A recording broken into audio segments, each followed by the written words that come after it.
Hello everyone. So I hope you all are doing well. So this is my first class. मैं इस channel पे अपने teaching exam से related सारी classes चलाने वाली हूँ। Education psychology, education philosophy and बाकी जो भी आपकी कोई क्वेरी होगी एजुकेशन से रिलेटेड तो वो भी यहाँ पे सॉल्व की जाएगी। आपको बस मेरे चैनल को करना है सब्सक्राइब और बाकी रेगुलर बेसिस पे क्लासेस देखना है। तो ये हमारी फर्स्ट क्लास है जिसमें हम जानेंगे एजुकेशन साइकोलॉजी का मतलब और उसका ओरिजिन। तो सबसे पहले हमें जानना होगा कि साइकोलॉजी का मतलब क्या है। तो जब भी दुनिया में कोई भी सब्जेक्ट नहीं होता था, तो भी सबसे पहले जो सब्जेक्ट आई थी, वो है फिलॉसफी। फिलॉसफी से ही साइकोलॉजी आया, फिलॉसफी से ही मैथमेटिक्स आया, फिलॉसफी से ही लैंग्वेज आया। तो फिलॉसफी से ही साइकोलॉजी भी आया है। साइकोलॉजी का जो मतलब है, अब हम समझते हैं। तो साइकोलॉजी दो ग्रीक वर्ड से आया है, जिसका मतलब है फर्स्ट वर्ड जो है वो साइकी। साइकी मतलब होता है सोल और लोगस मतलब होता है स्टडी। तो साइकोलॉजी को अर्लियर स्टडी ऑफ सोल भी कहा जाता था, लेकिन इस डेफिनेशन को भी रिजेक्ट किया गया बिकॉज हम जो सोल है उसको हम साइंटिफिकली स्टडी नहीं कर सकते हैं। हम सोल को अपने मेजर नहीं कर सकते हैं, हम उसको ऑब्जर्व नहीं कर सकते हैं। तो इसलिए इस डेफिनेशन को रिजेक्ट कर दिया गया। फिर अ, अम, उसके बाद साइकोलॉजी को तो साइकोलॉजी का इवोल्यूशन ऐसे हुआ कि सबसे पहले सोल कहा जाने लगा, फिर माइंड कहा जाने लगा, उसके बाद कॉन्शियसनेस, देन बिहेवियर। अब न्यू मॉडर्न साइकोलॉजी में साइकोलॉजी को स्टडी ऑफ बिहेवियर कहा जाता है या फिर साइंस ऑफ बिहेवियर कहा जाता है। पर यहाँ तक कैसे पहुंचे इसके बारे में हम आगे पढ़ेंगे। एंड सबसे इम्पोर्टेंट चीज कि जो वुडवर्थ थे साइको इन्हें इन्होंने डेफिनेशन दिया था साइकोलॉजी के लिए। इन्होंने कहा था first psychology lost its soul, then its mind, then it's lost its consciousness and still it has some sort of behaviour. So इसका मतलब ये है कि सबसे पहले साइकोलॉजी ने अपनी आत्मा खोई, देन अपना माइंड खोया, देन अपना चेतना खोया, देन अब कुछ बिहेवियर बचा हुआ है। ओके। तो जो साइकोलॉजी है, psychology did not develop suddenly, its meaning change step by step from soul to behaviour. Okay. Next. So मैं आपको ये कहती कि पहले सबसे पहले स्टडी ऑफ सोल कहा जाने लगा, तो ये सबसे पहली डेफिनेशन है जो कि फिलॉसफी से ड्राइव हुआ था। ठीक है। लेकिन ना हम साइकोलॉजी ना हम सोल को मेजर कर सकते हैं, ना ही हम देख सकते हैं, उस पर साइंटिफिक स्टडी नहीं कर सकते हैं, इसलिए इस डेफिनेशन को रिजेक्ट किया गया। देन साइकोलॉजी को स्टडी ऑफ माइंड कहा जाने लगा। बट साइकोलॉजी इसने इसको कुछ साइकोलॉजिस्ट है, उन्होंने इस डेफिनेशन को भी रिजेक्ट किया क्योंकि ये भी बहुत अनक्लियर था। इसे भी फुल्ली एक्सेप्ट नहीं किया गया। ओके। क्योंकि माइंड तो एब्स्ट्रैक्ट होता है ना, हम उसको कैसे स्टडी कर सकते हैं, है ना। और सबके माइंड में तो अलग अलग चीजें चलती हैं माइंड।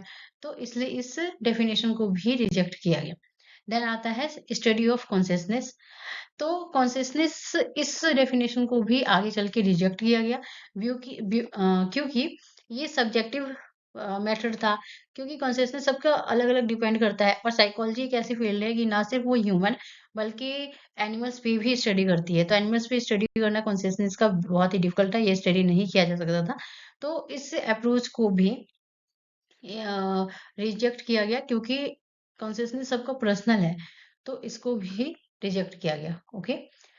एंड उसके बाद लास्ट में जो मॉडर्न व्यू है, जो मॉडर्न साइकोलॉजी है, उसमें हम स्टडी ऑफ बिहेवियर कहते हैं। बिहेवियर इसलिए बिहेवियर जो है क्योंकि हम बिहेवियर को ऑब्जर्व कर सकते हैं, इसे ये साइंटिफिक भी है, ऑब्जेक्टिव है, इसे मेजर भी किया जा सकता है। ओके। तो नाउ अब साइकोलॉजी का जो डेफिनेशन है वो है psychology is scientific study of behaviour. Okay. So अब जो बिहेवियर है, ये बिहेवियरिज्म से आया है वैसे ही। और बिहेवियरिज्म के जो फादर हैं वो जेबी वॉटसन कहे जाते हैं।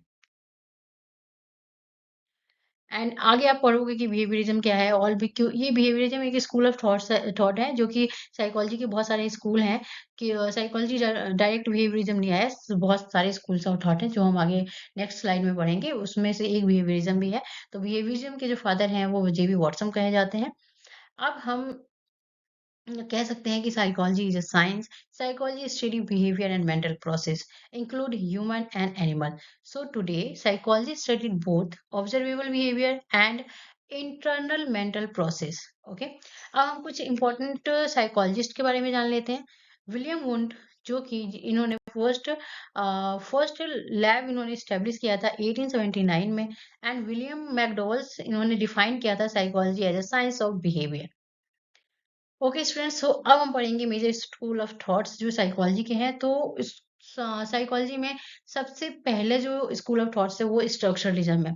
ओके, देन है functionalism, then behaviourism, then gestalt psychology, then psychoanalysis, humanism and cognitivism. तो ये सारे स्कूल्स ऑफ थॉट अपने आप में मेजर है, सबका ही बहुत ज्यादा इंपॉर्टेंस है साइकोलॉजी में। हम ये बिल्कुल नहीं कह सकते कि बिहेवियरिज्म ज्यादा इंपॉर्टेंट है या फिर ह्यूमनिज्म ज्यादा इंपॉर्टेंट है। ये सारे ही स्कूल्स ऑफ थॉट्स के अपने अपने डेफिनेशन है, सारे ही बहुत इंपॉर्टेंट है।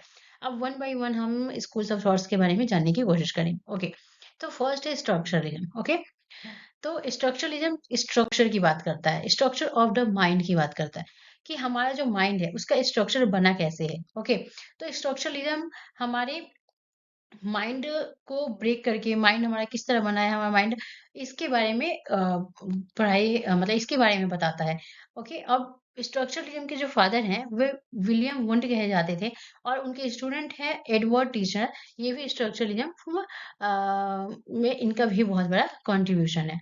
Okay, now second school of thought जो फंक्शनलिज्म है। तो फंक्शनलिज्म हमारे फंक्शन ऑफ द माइंड, हमारे माइंड कैसे फंक्शन करता है उसका मेंटल प्रोसेस के बारे में कि हम कैसे किसी इन्वायरमेंट में एडजस्टमेंट कर सकते हैं। ओके, कैसे हम सरवाइव करने के लिए हम क्या कर सकते हैं, हमारा माइंड किस तरह से काम कर रहा है, इसके बारे में हमें बताता है फंक्शनलिज्म। और फंक्शनलिज्म जो है उसके फादर विलियम जेम्स कहे जाते हैं। ओके, देन है बिहेवियरिज्म। बिहेवियरिज्म को हम बिहेवियरिज्म को हम ओके, सो बिहेवियरिज्म को हम फर्स्ट फोर्स ऑफ साइकोलॉजी भी कहते हैं, क्योंकि बिहेवियरिज्म जब आया था उस टाइम पे अपने आप बहुत ज्यादा फेमस हो गया था।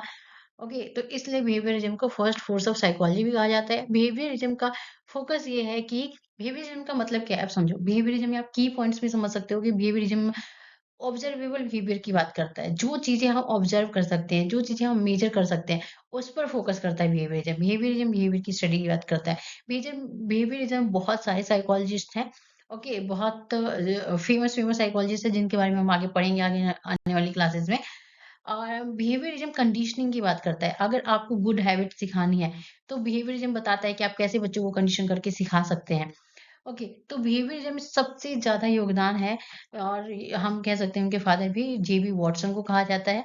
ओके, देन आता है हमारे पास जेस्टाल्ट साइकोलॉजी। तो जेस्टाल्ट साइकोलॉजी फोकस करता है एज अ होल, किसी भी चीज को ये एज अ होल देखता है। ओके, कि जेस्टाल्ट साइकोलॉजी का मतलब ये है कि whole is greater than sum of its parts. वो किसी भी चीज को एज अ होल देखेगा। मतलब आप मान लीजिए आप किसी रूम में जा रहे हैं, वहां चेयर पड़ी है, तो आप चेयर को पूरा एज अ होल देखेंगे। आप ये नहीं देखेंगे उसके पार्ट्स को अलग अलग करके, नहीं। जैसे हम चेयर को जाते ही एज अ होल पूरा देखते हैं, चेयर पड़ी है, हम ये तो नहीं देखते हैं कि चेयर में लकड़ी कौन सी लगी है या जिस चीज से भी चेयर बना, उसके एक एक पार्ट्स को हम नहीं देखते, एज अ होल देखते हैं किसी भी चीज को। तो इसी चीज पे फोकस करता है। It studies how we see things as a whole, not its parts. Okay, and then आता है साइको एनालिसिस। तो साइको एनालिसिस जो स्कूल है इसमें सबसे ज्यादा कंट्रीब्यूशन, या फिर मैं ये कहूँ कि सिर्फ सिगमंड सिर्फ तो नहीं कहना चाहिए, बट सबसे ज्यादा कंट्रीब्यूशन जो है वो सिगमंड फ्रॉइड का है। और सिगमंड फ्रॉइड जो है वो साइको एनालिसिस स्कूल के फादर माने जाते हैं। एंड आपको कहीं भी अनकॉन्शियस माइंड, हिडन थॉट्स या फिर सेक्सुअल अर्ज, ये सब वर्ड आए तो आप समझ जाना कि ये सारे साइको एनालिसिस स्कूल से रिलेटेड है और सिगमंड फ्रॉइड से रिलेटेड है। क्योंकि वो एक क्योंकि पहले कहा जाता था ना कि जो इस साइकोलॉजी एज अ सोल है ना, साइकोलॉजी का मतलब साइकोलॉजी स्टडी ऑफ सोल कहा जाता था। तो धीरे धीरे ये सारे डेफिनेशन रिजेक्ट होते गए, लेकिन सिगमंड फ्रॉइड ने तभी भी सोल पे ही स्टडी किया। और वो और उन्होंने अनकॉन्शियस माइंड की स्टडी की कि हमारे अनकॉन्शियस माइंड में भी बहुत सारी चीजें हमारे पास्ट एक्सपीरियंस से रिलेटेड होती हैं, जो हमारे चल रही होती हैं। हमारे कितने हिडन थॉट्स होते हैं जो हमारे मन में होते हैं, हमें पता भी नहीं होता, हम करते हैं। हम डिफेंस मैकेनिज्म का यूज करते हैं। अब आगे आने वाली क्लास में आपको चलेगा कि डिफेंस मैकेनिज्म क्या है, मैं आपको सब पढ़ाऊंगी।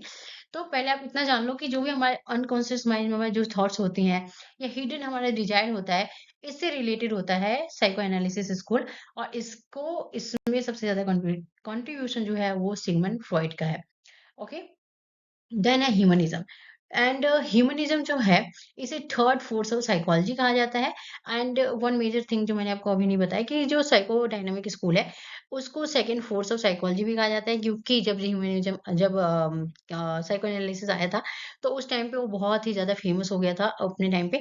और उनमें बहुत ज्यादा कंट्रीब्यूशन दिया है सिगमंड फ्रॉइड ने, उन्होंने बहुत सारी चीजें बताई हैं जो कि सही है।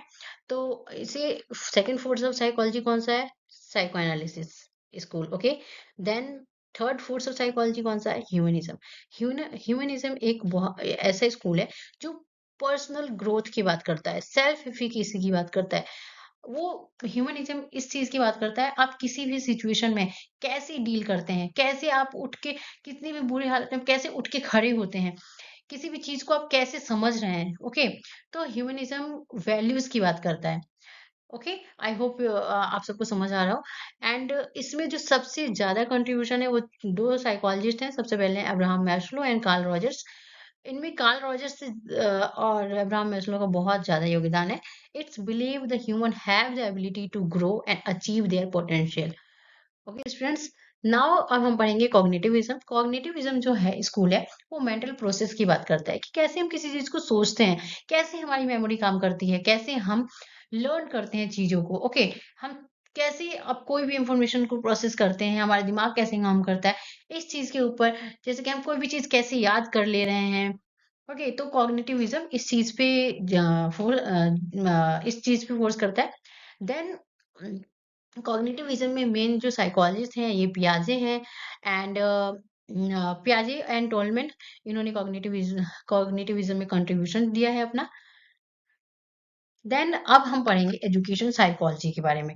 सो आई होप स्टूडेंट्स आपको स्कूल्स ऑफ थॉट्स जो है वो समझ आया होगा। तो अब हम मेजर चीज पढ़ने जा रहे हैं जो है एजुकेशन साइकोलॉजी, ओके। तो अब आपने साइकोलॉजी क्या है पढ़ लिया, एजुकेशन साइकोलॉजी के बारे में आप जानते हैं कि एजुकेशन साइकोलॉजी एक साइकोलॉजी का अप्लाइड फील्ड है जो कि हम एजुकेशन में यूज करते हैं, ओके।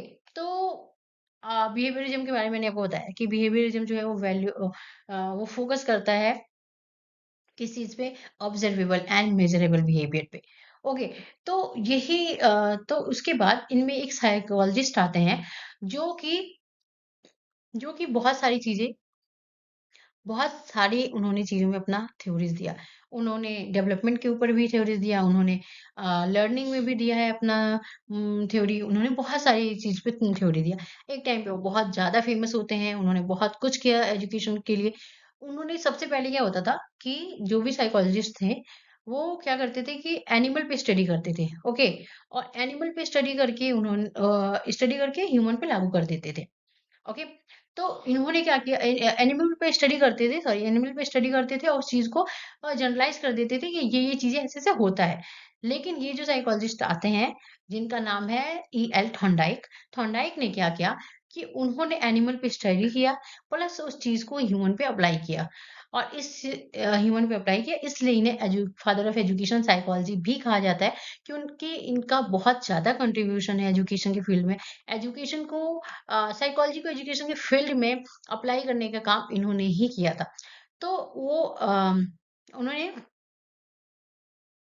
सो स्टूडेंट्स, हमने ये जाना कि जब भी हम साइकोलॉजी को एजुकेशन के फील्ड में अप्लाई करते हैं उसे एजुकेशन साइकोलॉजी कहा जाता है। तो इसकी शुरुआत होती है सामने, अभी मैंने आपको बताया कि बिहेवियरिज्म जो है अ, उसके जो फादर हैं जेबी वॉटसन कहे जाते हैं, ओके। तो बिहेवियरिज्म में बहुत सारे और भी साइकोलॉजिस्ट आते हैं, जैसे कि थॉर्नडाइक हो गए, स्किनर, पेवलोव। तो इन सब ने ही जो स्टडी किया था वो एनिमल्स पे किया था। सो साइकोलॉजी एक ऐसी फील्ड है जिसमें एनिमल्स ह्यूमन सब पे ही स्टडी की जाती है। तो ये होता था कि सबसे पहले लोग क्या करते थे, मैंने अभी आपको बताया जैसे कि सबसे पहले ये होता था कि एनिमल पे स्टडी किया और उस चीज को जनरलाइज कर दिया कि ये चीजें ऐसे ऐसे होता है। जैसे एनिमल को कंडीशनिंग किया, फिर बता दिया कि ह्यूमन को भी ऐसे कंडीशन किया जा सकता है, ये सब चीजें। तो अब एक साइकोलॉजिस्ट आते हैं जिनका नाम है थॉर्नडाइक। उन्होंने बोला, उन्होंने क्या किया कि उन्होंने जो स्टडी हुआ था एनिमल्स पर, वो उन्होंने अप्लाई किया ह्यूमंस पर in the field of psychology, okay, in the field of education. तो इस चीज को उन्होंने एजुकेशन में अप्लाई किया।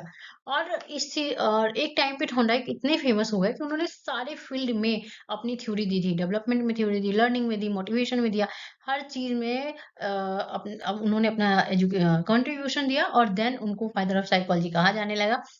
पर हमारे इंडिया में भी ऐसा होता था कि हम पहले पहले सिर्फ थॉर्नडाइक को ही बहुत ज़्यादा पढ़ाई किया करते थे। बट ना उसके बाद आते हैं बहुत सारे ऐसे साइकोलॉजिस्ट आए हैं, बहुत सारे ने बहुत सारी कंस्ट्रक्टिविज़्म भी आया, बहुत सारी चीज़ें आई। लेकिन हमारे एक बहुत ही इम्पोर्टेंट एक साइकोलॉजिस्ट हैं जो कि हैं जॉन डीवी, वो आते हैं, उन्होंने बोला कि उन्होंने उन्होंने चैलेंज किया थॉर्नडाइक की थ्योरी को, ठीक है? उन्होंने बोला कि ये सब तो ठीक है, लेकिन थॉर्नडाइक का क्या था कि उन्होंने कंडीशनिंग पे फ़ोकस किया, क्योंकि वो बिहेवियरिज़्म थे। अब बिहेवियरिज़्म तो हम जानते हैं अच्छे से कि बिहेवियरिज़्म कंडीशनिंग पे फ़ोकस करता है। और वो बोलते हैं कि कंडीशन करके बच्चों को सिखाया जा सकता है। जैसे कि जेबी वॉटसन बिहेवियरिज़्म के जो फादर हैं, वो क्या कहते हैं? वो कहते हैं कि उन्होंने बोला था, उनका एक बहुत ही फ़ेमस कोट है, उन्होंने बोला कि आप मुझे 1 दर्जन बच्चे दे दो, ठीक है? और आप मुझे जो बोलोगे मैं उनको बना दूँगा। आप बोलोगे कि थिप बनाना है या फिर डॉक्टर बनाना है, लॉयर बनाना है या फिर कुछ भी बनाना है, मैं उनको बना दूँगा। तो उन्होंने कंडीशनिंग पे क्योंकि बिहेवियरिज़्म में फ़ोकस किया है। ओके, तो इस चीज़ को भी सारे ही जितने भी बिहेवियरिज़्म के साइकोलॉजिस्ट हैं सब इस चीज़ पे फ़ोकस करते हैं। तो जो थॉर्नडाइक है उन्होंने लेक्चर मेथड इन सब चीज़ों पे ज़्यादा फ़ोकस किया। तो हमारा जो आए जॉन डीवी ने बोला कि नहीं, ये चीज़ें गलत हैं, हमें लेक्चर मेथड से नहीं पढ़ाना है। तो उन्होंने एक्सपीरियंशियल लर्निंग दिया। पर उस टाइम पे वो थॉर्नडाइक के खिलाफ थॉर्नडाइक को चैलेंज कर रहे थे, तो ज़्यादा उस टाइम नहीं सुना जा रहा था। पर आज के टाइम पे ऐसा है कि हमारे एजुकेशन के फील्ड में ये भी सॉरी हमारे एजुकेशन फील्ड में जॉन डीवी का बहुत ही ज़्यादा इम्पोर्टेंट रोल है, क्योंकि उन्होंने एक्सपीरियंशियल लर्निंग पे फ़ोकस किया है, उन्होंने लर्निंग बाय डूइंग पे फ़ोकस किया है, उन्होंने बोला है कि करके सीखो। तो उन्होंने इस चीज़ को साबित करने के लिए एक एक्सपीरियंशियल उन्होंने क्या किया, उन्होंने एक लैब खोला, ठीक है? एक स्कूल खोला, उन्होंने बोला हम स्कूल ही खोलते हैं, स्कूल में ही उन्होंने एक्सपेरिमेंट किया, सिखाया, तो उनका भी जो अ, बहुत ज़्यादा वो फ़ेमस होने लगे, फिर लोग भी उनकी बात को मान गए कि हाँ, ठीक है। मतलब वो सही थे कि एक्सपीरियंस से या लर्निंग बाय डूइंग से हम ज़्यादा कुछ सिखा सकते हैं स्टूडेंट्स को, ओके? सो स्टूडेंट्स जो एजुकेशन साइकोलॉजी है, आई होप आपको इसका मतलब समझ आया हो। आगे के क्लासेस में हम जितने भी बिहेवियरिज्म की थ्योरीज हैं, जितने भी साइकोलॉजिस्ट हैं, उन सबके बारे में पढ़ेंगे, किसने क्या-क्या कंट्रीब्यूशन दिया। खैर मैं आपको एक चीज़ जो बहुत इम्पोर्टेंट चीज़ है, मैं आपको बताना चाहती हूँ। उम, कि जो एल थॉर्नडाइक हैं, वेट, जस्ट मुझे स्लाइड को आप ओके, तो थॉर्नडाइक के बारे में आपने जैसे कि सुना होगा कि थॉर्नडाइक ने 5 उन्होंने दिया है सेकेंडरी लॉ, 3 दिया है प्राइमरी लॉज़, ओके। तो मैं आपको आने वाली क्लासेस में उनकी लॉज़, उनकी थ्योरीज़, उनके बारे में सब कुछ सारे ही चीज़ें पढ़ाऊँगी। ओके, सो आपको बस मेरे चैनल को करना है सब्सक्राइब। एंड लास्ट में हम ये कहेंगे कि each school contributed to psychology. ऐसा नहीं है कि किसी एक सिंगल स्कूल ने साइकोलॉजी में कंट्रीब्यूट किया, सारे ही स्कूल्स के इंपॉर्टेंट कंट्रीब्यूशन है। And no single approach is complete, कोई भी अपने आप में कंप्लीट भी नहीं है। Modern psychology combines all the approaches, okay. तो psychology today is a combination of different schools of thoughts. I hope you understand the class. And अब हम नेक्स्ट क्लास में मिलते हैं। तब तक के लिए आप मेरे चैनल को सब्सक्राइब करें प्लीज़। एंड आपको ये पीडीएफ मैं यहीं पे अटैच्ड कर दूँगी, तो आपको मिल जाएगी। आई होप आपको पसंद आया हो क्लास। अगर कोई कुछ भी आपको पूछना हो तो आप कमेंट कर सकते हैं। Thank you so much.